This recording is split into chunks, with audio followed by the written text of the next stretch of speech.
Do not sleep without this. Rest under the blood of Jesus while God destroys every evil attack.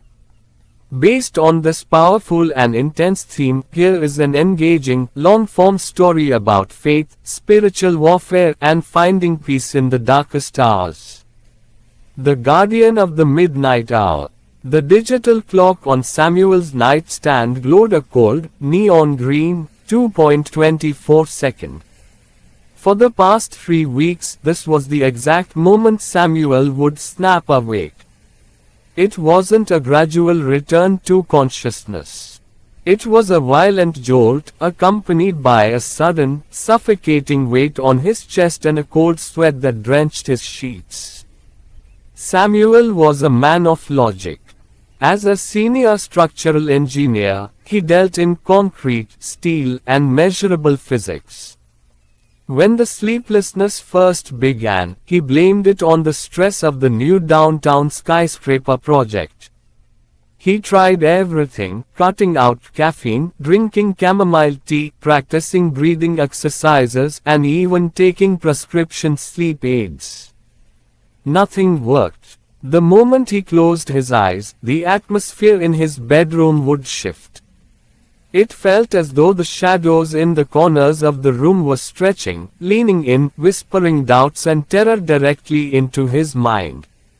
Tonight, the oppression felt heavier than ever.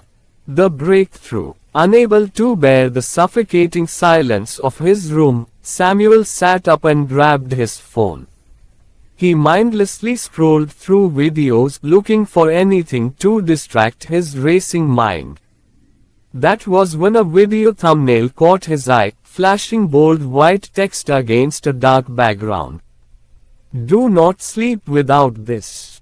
Rest under the blood of Jesus while God destroys every evil attack. Normally, Samuel would have scrolled past it, dismissing it as overly dramatic religious media. But tonight, broken and exhausted, his intellectual defenses were down. He clicked on it. The voice in the video was calm but carried an undeniable authority.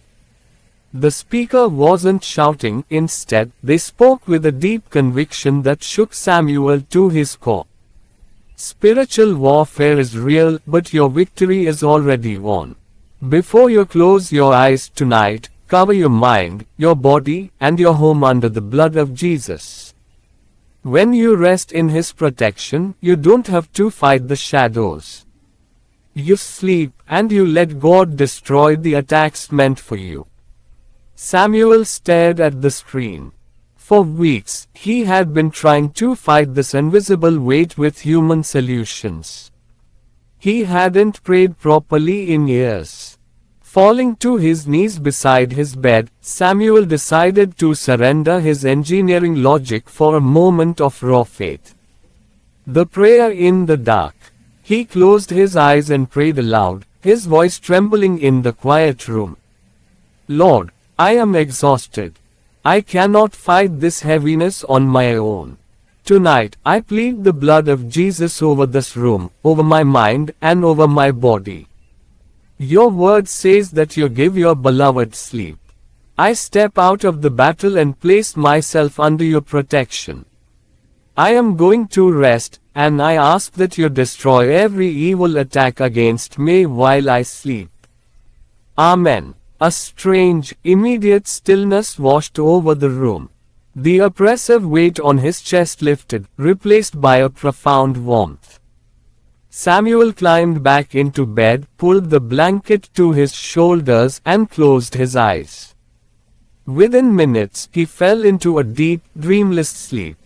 The battle unseen. While Samuel slept peacefully for the first time in a month, a hidden battle raged in the spiritual realm around him.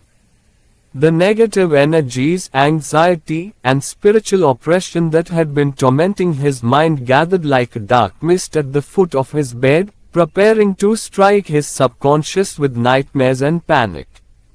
But as the darkness advanced, it hit an invisible, impenetrable barrier. A radiant, heavenly light symbolizing the blood of Christ and the divine protection Samuel had prayed for encircled the entire bed. Every time a wave of fear or spiritual attack tried to pierce the perimeter, it was instantly vaporized by the light. The forces of negativity were shattered and dismantled, completely powerless against the authority that Samuel had invoked. God was fighting the battle, silencing the enemy, and clearing the atmosphere, all while his servant slept like a child. A new dawn. When Samuel opened his eyes, the room was flooded with warm, golden morning sunlight. He looked at the clock, subah ke saadhe saat. He had slept through the entire night. There was no cold sweat, no racing heart, and no lingering dread. For the first time in weeks, his mind was perfectly clear and his body felt completely restored. As he stood up and looked out the window at the bustling city below, Samuel realized a profound truth. He didn't need to stay awake to fight his battles, worry about his future, or fear the dark. He just needed to rely on the ultimate protector. He smiled, knowing that from that night forward, he would never go to sleep without wrapping himself in that divine protection again.